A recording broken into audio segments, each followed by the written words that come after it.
আসসালামু আলাইকুম। নতুন আরেকটি ব্লগ ভিডিওতে স্বাগতম। সবাই কেমন আছেন?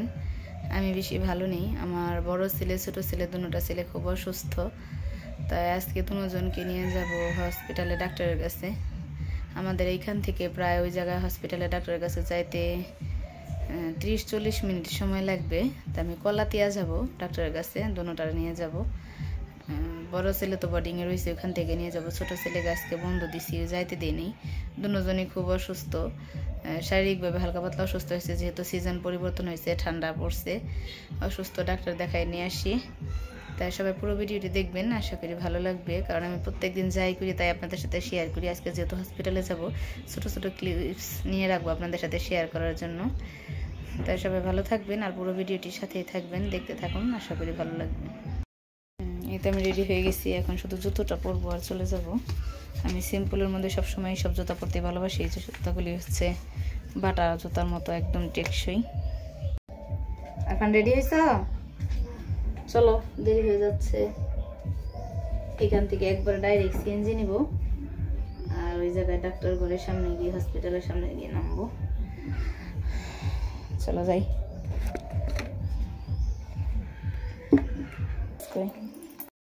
এই তো আমরা আমাদের এখানকার যে স্ট্যান্ড, সেখান থেকে সিএনজিতে চলে গেছি দুই ছেলেকে নিয়ে। তারপর এখন একদম সরাসরি কলাতিয়া বাজারে গিয়ে নামবো। তা কলাতিয়া বাজারে যাওয়ার সময়টা হচ্ছে হজরতপুরের স্ট্যান্ড, হজরতপুরের কলেজ স্কুল, এখানে হজরতপুরের বাজারের উপর দিয়ে যেতে হয়। তো এইখান দিয়ে আমরা যাচ্ছি।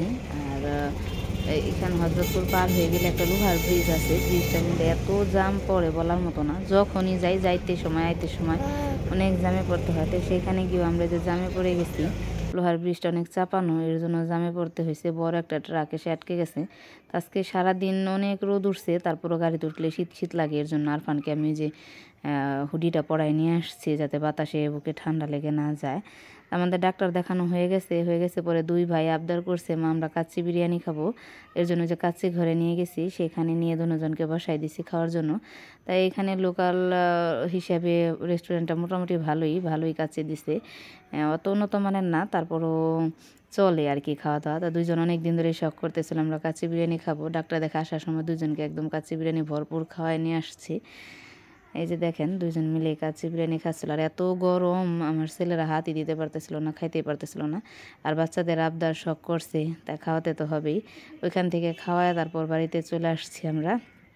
সিএনজিতে উঠে গেছি, আবার ডাইরেক্ট সিএনজিতে আমাদের এখানকার বাজারে এসে নামছি। আপনারা কি ভাবছেন কাচ্চি বিরিয়ানি শুধু ছেলেরাই খাইছে? আমি খাইনি, আমিও খাইছি। আমার এখান থেকেও আমি ছোট্ট একটা ক্লিপস নিয়ে রাখছি। আর ওরা তো ধরতেই পারতেছিল না, নাড়তেই পারতেছিল না। আমি বলছিলাম যেহেতু বাচ্চা মানুষ, ওরা তো গরম খাবার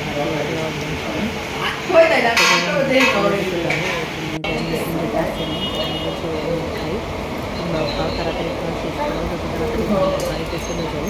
তো ওইখান থেকে বাচ্চারা সুস্থ সাথে বসে থেকে খাওয়া দাওয়া করে তারপরে এত বাচ্চাদের দেখেন।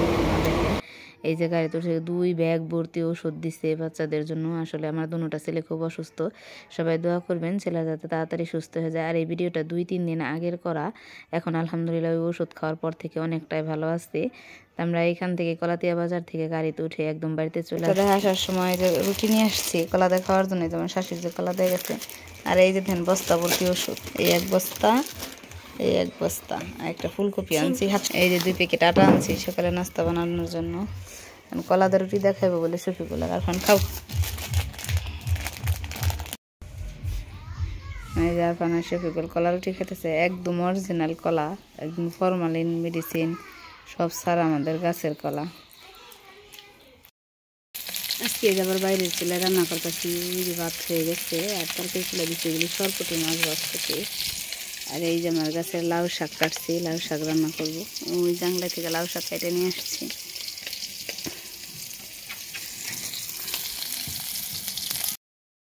ফুলকপি, ধুন্দল, আলু, বেগুন দিয়ে রান্না করব সরপটি মাছ।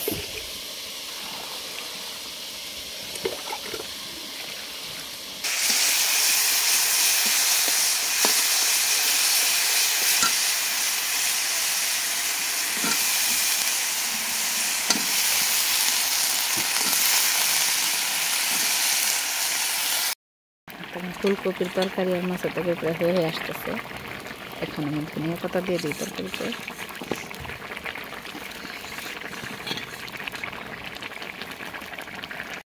এই যে আমার জাংলা লাউ শাক ভাজি করা শেষ। লাউ শাক ভাজিটা এত সুন্দর হয়েছে দেখতে, লাউ শাকের চেয়ে তেমন লাউ শাকের ডাঁটাই বেশি মজা লাগে। বিসমিল্লাহ। আর এই যে ফুলকপি দিয়ে মাছের তরকারি রান্না করছি। আসলে রান্না করে এত রোদ, দেখেন বাইরে হন্ত্রের কত রোদ। এই যে চাদরটা নাই দিছি আজকে রান্না করে রান্নার লেগে। আজকে বিকেলবেলা এখন সারাদিন অনেক কাজ করছি, কাজ শেষ করে গোসল করে খাওয়া দাওয়া করে এখন একটু যাচ্ছি আমাদের এখানকার মার্কেটে যাব। কেন যাব, কি কি আনবো এগুলি সব আপনাদেরকে দেখাবো। তো চলেন যাই, শপিং মলে থেকে কি আনি আপনাদের দেখাই। চলে আসছি মার্কেট থেকে, কি কি আনছি দেখেন। আরফানের লিগে মামা ওইফান না, মামা ওইফার আনছি। এই যে ডাল ভাজা আনছি, কতগুলি স্যান্ডউইচ আনছি। এগুলি আরফানও কি বারে বারে খাইবার চায়, তা আমি চাই বাচ্চারা দোকানে না যায় ঘরে বসে খাই। এর জন্য আমি বাজারে গেলে অনেক কিছু আনি। আরফান তুমি কি খুশি? আর একটা নারকেল তেল আনছি, নতুন একটা নারকেল তেল বের হয়েছে নাকি, এই যে দেখেন ইভা কুমারিকা। তা আমি আমার চুল পড়ে যেতেছে, এর জন্য কসমেটিক্সের দোকানদারে বলছি ভালো একটা নারকেল তেল দেনি, যেটা দিছে। আর এই যে এক মুঠ লাল কাচের চুড়ি আনছে একজনকে উপহার দেওয়ার জন্য। আর এটার সাথে এইটার ভিতরে একটা গিফট আছে, গিফটটা কালকে আপনাদের সাথে শেয়ার করব, দেখাবো। ওখানের জন্য কিনে আনা স্যান্ডউইচ আমি খাচ্ছি। অল টাইম বেড কোম্পানির যত ধরনের বেড আছে সবই খুব সুস্বাদু হয়, তা আমি ভাবলাম একটা খেয়ে দেখি, সত্যি এত মজা। বিসমিল্লাহ।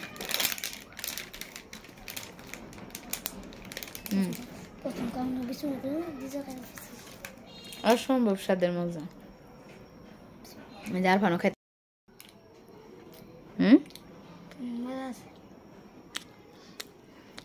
তুমি এত গামছো কে শীতের দিন? দূর পারছো রাস্তা দিয়ে?